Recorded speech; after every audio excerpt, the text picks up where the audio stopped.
Hey everyone, I am Incy and welcome to my channel. Today we are not talking about cats, coffee, or study hacks. We are going underground into one of the strangest religions of the Roman Empire.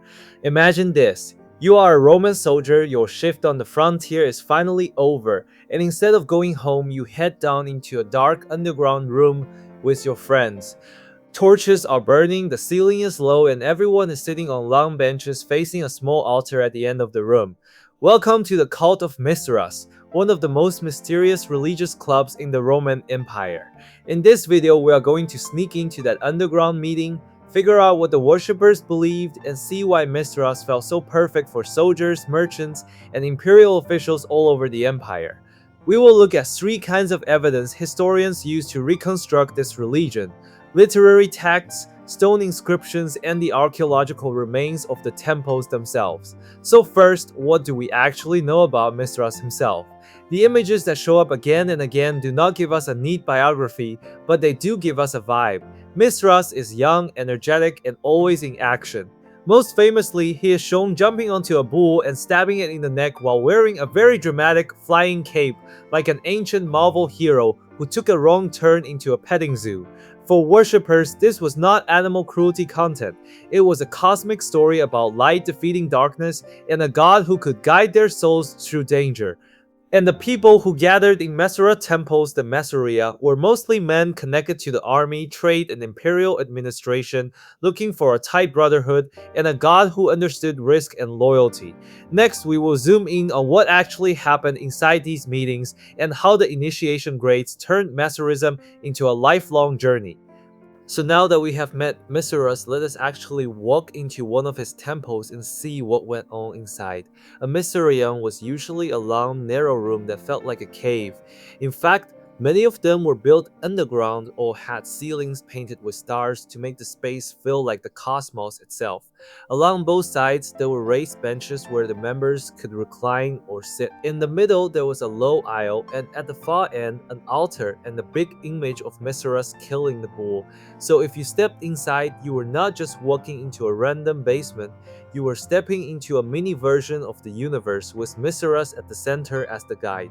Meetings in the Mithraeum probably started with prayers and invocations to Mithras and other divine figures like the sun. Lamps and torches would be lit, and the room would glow with warm, smoky light. Many Mithraea also show scenes of a shared meal between Mithras and the sun god. Because of that, archaeologists think that worshippers held ritual banquets on those side benches, eating and drinking together as if they were sharing the god's own feast.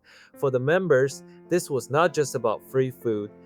Eating in that space under the eyes of Mithras turned an ordinary dinner into a sign of loyalty, trust, and belonging to the group. One of the most famous features of Mithraism is the system of initiation grades. Joining the cult was not a one-time event. It was more like leveling up in a game that lasted your whole adult life. Ancient inscriptions and mosaics list 7 grades with names like Horrocks the raven, Nymphas the bridegroom, Miles the soldier, Leo the lion, Perseus the Persian, Heliodromus the sunrunner, and Pater the father. Each grade seems to have had its own symbols, costumes, and maybe tests or challenges. A raven might be linked with messages and learning. A soldier might be tested for obedience and courage. A father presided over the whole community. For a Roman soldier or imperial slave, moving up through these grades could feel like climbing a hidden ladder beside the official ranks and titles of the empire. Inside the Mithraeum, even someone low in the social order could gain honor and responsibility step by step. At the same time, the secrecy of the cult meant that what happened inside stayed inside. We do not have a sacred book of Mithras that explains everything. Instead, we have to read the space, the images, and the grade symbols as clues to how worshippers imagine their god and their own journey. In the next part, we will look more closely at the evidence itself, from inscriptions to temple ruins, and see how scholars managed to reconstruct a religion that never spells out its own rulebook.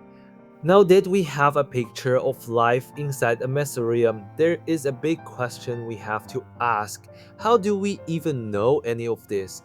Unlike Christianity, Mithraism did not leave us a gospel, a letter collection, or an official rulebook. If the cult ever had secret handbooks, they have not survived. Our first window is literary evidence, writers who mentioned Mithras while talking about something else. A few Greek and Latin authors describe Mithras in passing when they talk about pirates, soldiers, or rival religions. Some of these writers were Christians who wanted to criticize the cult. They complained that Mithraic rituals copied Christian ideas or that the initiations were strange or dangerous. Their comments are useful, but they also come with a heavy bias. Our second window is epigraphic evidence, the short inscriptions carved on stone altars and reliefs. These often say things like "to the unconquered god Mithras" and then give the name and job of the person who set up the monument. From these dedications, we can see that worshippers included soldiers, imperial slaves, freedmen, and local officials. The stones sometimes mention an initiation grade or call someone the father of the community, which helps us map the hierarchy inside a given mithraeum. The third and richest window is archaeological. Excavated Mithra show us the layout of the room, the position of the benches and altars, the images on the walls and floors, and the small finds like lamps, pottery, and coins that people left behind. When we put these pieces together, we start to see patterns. Long, narrow rooms with benches suggest shared meals. Star-painted ceilings and zodiac symbols suggest a link between Mithras and the movements of the heavens. Repeated images of the bull-killing scene show that this myth stood at the center of the cult. At the same time, the evidence is full of gaps. Inscriptions are short. Ancient authors never pause to explain the whole system. The ruins do not tell us exactly what words were said or what emotions people felt in the dark. So historians read Mithraism a bit like a detective story.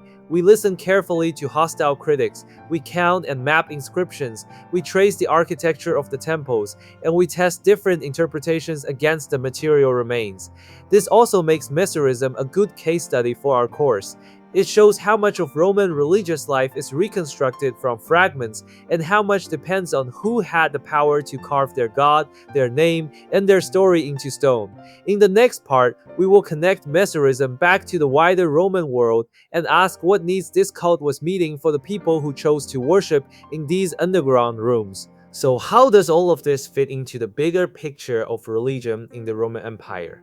In this course, we have talked about how Judaism and Christianity help people live with life under empire by offering a story about suffering, justice, and belonging to a chosen community. Mithraism did something similar for a different slice of the population. For soldiers, merchants, and imperial staff, it offered a tight brotherhood, a god who understood risk, and a ladder of grace that turned danger and status anxiety into a shared journey. At the same time, it was a very exclusive club. Most Mithraea were small male spaces. Women, children, and many enslaved people were not part of this world, even though they also had to live with the empire's violence and uncertainty.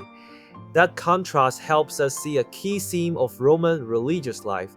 The empire allowed many different cults to exist, but access to certain gods, rituals, and memories depended on where you stood in the social hierarchy. When we read the scattered texts, inscriptions, and temple ruins of Mithras, we are not just learning about one mystery cult, we are also seeing how some people managed to have their fears, hopes, and friendships carved into stone, while many others left almost no trace at all. Thanks for watching and for exploring this underground religion with me. If you enjoyed this deep dive into Mithras, stay tuned for more journeys through the strange and crowded religious world of the Roman Empire.